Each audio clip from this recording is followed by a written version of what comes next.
तो गाइस आप लोग को 1857 की क्रांति के बारे में कुछ मुख्य जानकारी देंगे। मेरे दोस्त पूछता है कि 1857 क्रांति को कैसे दमन किया गया। अंग्रेज का सैनिक बहुत कम था, फिर भी कैसे सफल हो गया इतना बड़े संख्या में विद्रोही को। तो इसका प्रमुख कारण विद्रोह की कमजोरियाँ, उसका दमन बता रहे। 1857 की क्रांति का विद्रोह की कमजोरियाँ और उसका दमन। 1857 का विद्रोह बहुत बड़े क्षेत्र में फैला हुआ था, बहुत बड़ा क्षेत्र में फैला हुआ था और जनता का व्यापक समर्थन इससे प्राप्त था। फिर भी ये पूरे देश को, भारतीय समाज के सभी अंगों तथा वर्गों को अपने लपेट में नहीं ले सका। यदि यह दक्षिण भारत तथा पूर्वी और पश्चिम भारत के अधिकांश भागों में नहीं फैल सका था।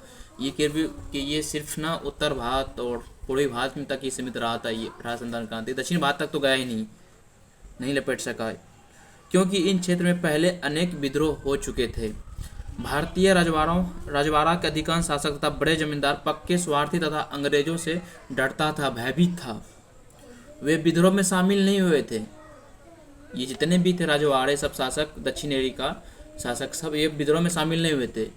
विपरीत ये विद्रोह को कुचलने में उसका सहायता प्रदान किए थे, अंग्रेज का सहायता किया था। जो भी हो, ये शासक 1857 क्रांति को दोस्तों कुचलने में सहायता किए थे, बल्कि विद्रोह में नहीं लिए थे। जैसे मैं आप उसका नाम ले सकते हैं, विद्रोह में शामिल नहीं हुए थे। इसके विपरीत ग्वालियर के सिंधिया, इंदौर के होलकर और हैदराबाद के निजाम, जोधपुर के राजा तथा दूसरे राजपूत शासक, भोपाल के नवाब, पटियाला और नाभा और जींद के सिख शासक तथा पंजाब के दूसरे सिख सरदार, कश्मीर के महाराजा, नेपाल के राणा तथा दूसरे अनेक सरदारों और कई बड़े जमींदारों विद्रोह को कुचलने में अंग्रेज की सक्रिय सहायता की।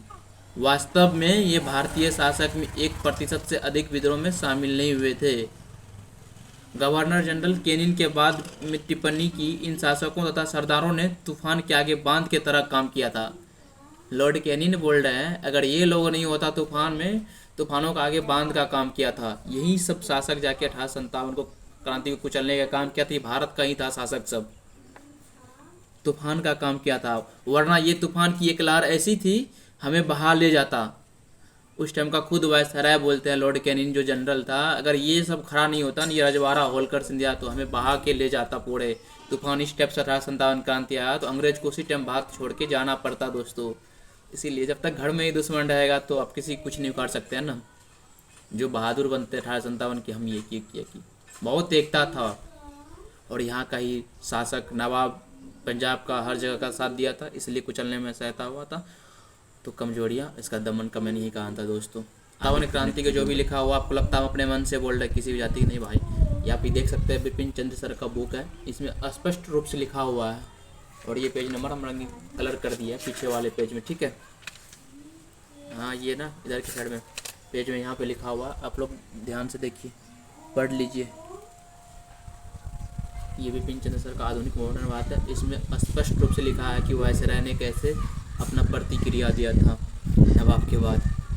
तो भारत के घर में ही दुश्मन रहेंगे तो भारत कभी भी तो हारेंगे ही नहीं। तो 1857 क्रांति में हम लोग आज़ाद हो गए होते।